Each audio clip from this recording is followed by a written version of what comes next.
सारी शिक्षा उस तत्व को जानने में है, जिसे जानने के बाद कुछ भी जानना शेष नहीं रहता।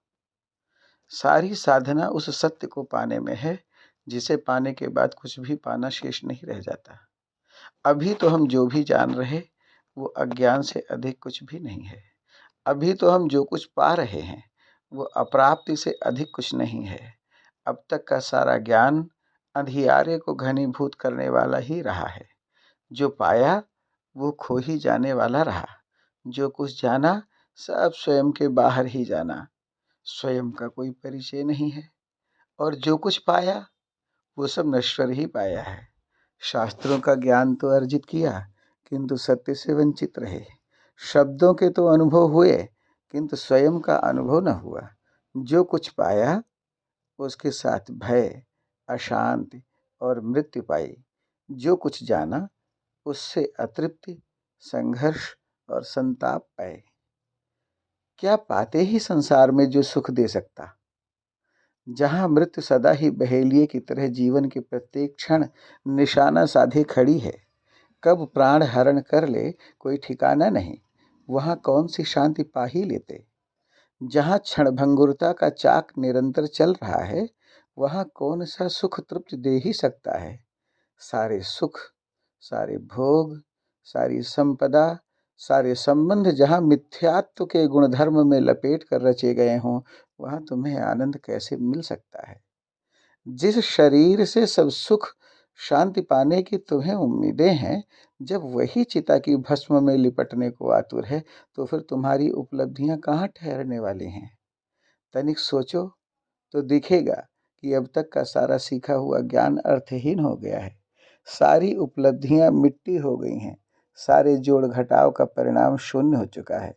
पद, प्रतिष्ठा और प्रभुत्व को मृत्यु लील रही है। सब तुमसे छूटा जा रहा है। और यह सब सिर्फ तुम्हारे साथ नहीं है। वह जो सिकंदर जैसे महान हुए, असल जिंदगी में तो उनके भी हाथ खाली रहे। वह शहंशाह भी मृत्यु के शयन कक्ष में प्रवेश कर गए, निपट भिक्षु की तरह, निर्धन, निर्जन, निर्वसन। और ऐसे जाने कितने राजा, महाराजा, राजाधिराज रीते हाथ ही रहे। वह कोई प्रथम नहीं है और वह कोई अंतिम नहीं है। तुम पुरातन कथाओं के पन्ने खोलो और तुम्हें जाने कितने सिकंदर दिखेंगे। तुम अपने आसपास दृष्टि दौड़ाओ और ऐसे अगणित शहंशाह तुम्हें गोचर होंगे। तुम ध्यान दोगे तो पाओगे कि तुम भी एक सिकंदर हो। न होगा तुम्हारा सिकंदर नाम, न होगी शहंशाह तुम्हारी उपाधि, लेकिन वो नाम और उपाधि कोई बड़ी बात नहीं है। बाकी सब कुछ तो तुम्हारे पास वैसा ही है। तुम्हारा भी एक साम्राज्य है, न सही उतना बड़ा, लेकिन तुम्हारे मन का अपना एक लोक है और उसके तुम राजा हो। और तुम्हारी भी वही पीड़ा है जो सभी राजाओं की रही है। सभी राजाओं को राज्य की फिक्र रही है और सभी को उनके उत्तराधिकारी की तलाश रही है। सभी को राज्य की ममता रही है और उसे बचाने का मोह रहा है। तुम्हारे साथ कुछ अलग नहीं है।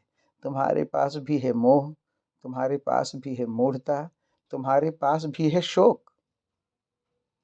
कोई विरला है जनक, कोई विरला है ऋषभदेव, कोई विरला है दत्तात्रेय।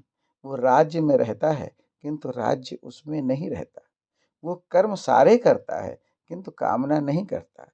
वो कामनाएं भी करता है, तो उनमें आसक्ति नहीं करता। वो विरला है क्योंकि उसे बोध है। उसे बोध है क्योंकि उसकी आंखें खुली हुई हैं। अब तो बस तुम्हारी आंखें खुलें तो ही कुछ हो सके। तुम जागो तो ही कोई सार्थक संभावना बने। तुम्हारी अंतः प्रज्ञा जागे तो ही सिर का भार उतर सके। वो भार जो कि तुमने अपनी संपदा समझकर सहेज रखा है।